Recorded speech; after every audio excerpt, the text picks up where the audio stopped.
Hey guys, been having some problems with my air conditioner, as y'all remember. The motor that I put on here was vibrating so bad that, I don't know if you can see it right there, it's a crack. Hopefully it doesn't get any worse. If it does, I might have to weld it. But the old motor was vibrating really bad. I had set that block there on top of it to keep it from vibrating any worse than it was. I went yesterday, I bought this unit here for 50 bucks. And that's the old fan there. I took the fan off of this one and put it on there. That's why it's running so quiet right this second. But I just wanted to show you these motors. I must have cut that wire when I was taking it off. But these motors, they have these 4 posts on the back right here. And they mount into those 4 holes that you see right there, right there, and right there. And they have these universal ones too for different motors. And all you have to do is take the 4 nuts that go on the other side off, and you can swap them out. Because this top wouldn't work on that unit. But the wires ran in a piece of conduit over to here, and you had a screw that went through to screw it in to hold it in place. That's got the fan running good on this unit, but it's still low on Freon. I don't know if you guys know much about ACs, but this is the suction side. It's a larger piece of pipe, usually 5/8 or 3/4, and this is the high side, or the hot side, or whatever. It's got the pressure in it, or you could say suction and liquid. It sucks it back into the compressor here, and the compressor turns it into a liquid and sends it back to the evaporator core here as a hot liquid. You touch this side, it's cold, but this right now it's just kind of tiny bit cold, and that's kind of tiny bit hot. When it's fully charged, this will be freezing cold, and this one will be, it'll burn you. Sometimes it's so hot.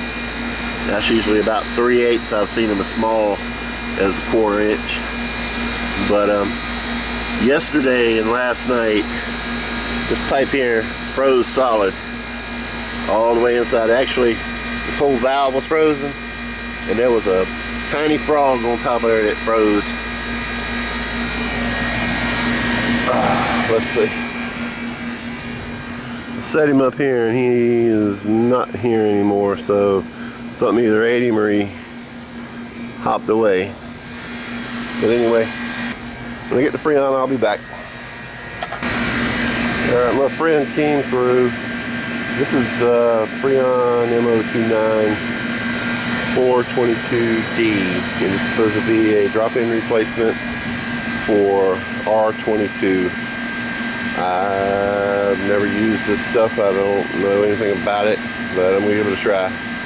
I'd rather use 22, but 22 is like $500–600 for the same container, and this is probably about $250. So I'm gonna hook up the gauges and see what we can do. Alright, I've got the gauges hooked up. You see this green line right here? That green line is the temperature for R22. And this is the pressures out here. You see we're about 50 psi, and the temperature, it says, is about 25. That's at the evaporator coil on the inside. The head pressure here says it's about 100 degrees on the outside, pushing 200 psi. So what we want to do is we want to get the low side. I'm sorry if I wasn't showing you that.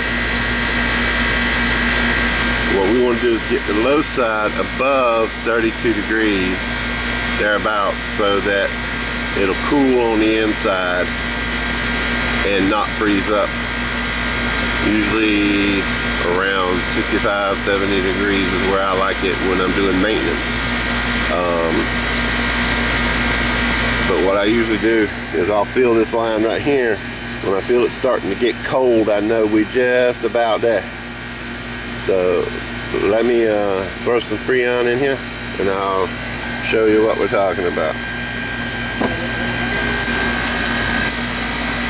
Alright, we've got the Freon turned on. I'm going to open this is the low side, going to the large line, and we're using vapor to charge the system. And that means the can is upright, not upside down. If you wanted to charge it with liquid, you'd have to turn it upside down. So we're going to hold on to this pipe and we're going to feel it. We're going to feel both of them. This one's already starting to get warmer. That means the gas is being turned into liquid and sent to the evaporator. This hasn't gotten cold yet. You see it's going up on the high side. Usually about 110 on the green line there is where you start to feel it cool off.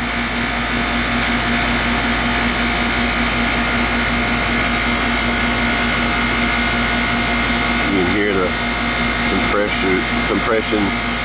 compressor's sound change as it takes the charge. Now I've got a long line set. It's got to go inside. Probably about 30 foot, so getting about to 110 now, sorry. Starting to feel the line cool off just a tiny little bit.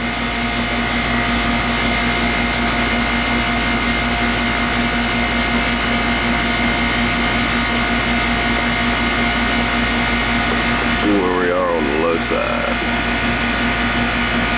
See, we're about 65.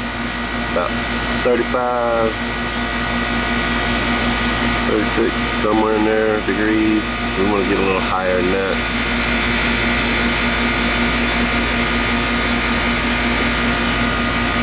So let's push it. See it settling down, you let it settle. Back to 60.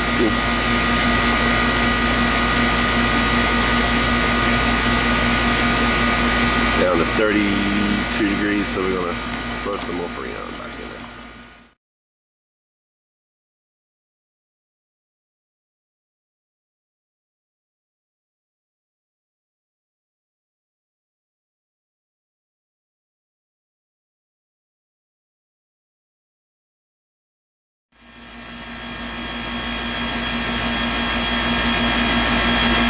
Just turn it off and check the low side.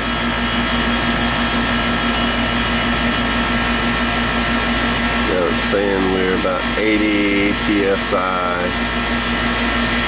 So that's going to go down a little bit.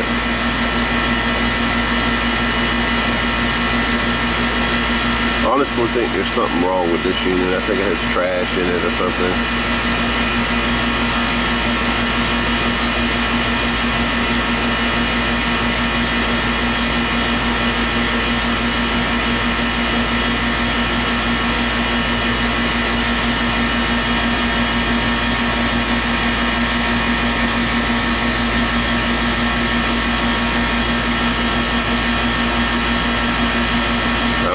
We're going to let it run about 10 minutes and see how it does. We'll be back. Alright, it's been a few hours and it's normalized.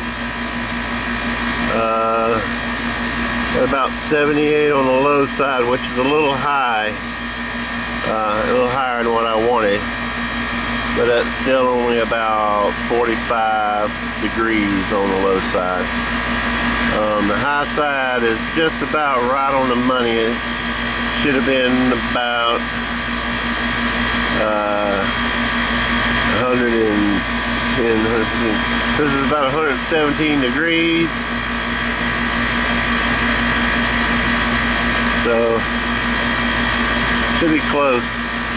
This gas is supposed to take less gas to reach the normal pressures of R22. As you can see, the line is sweating really good. It ain't as cold as I wanted it to be. That one still ain't as hot. Because I know when I used to charge with R22, this suction line, we get ice cold. So I don't know what the deal is. It's cooling off in the house, though. It's cooling off in the house. think my orifice might be clogged or bad. I guess we'll see. Anyway,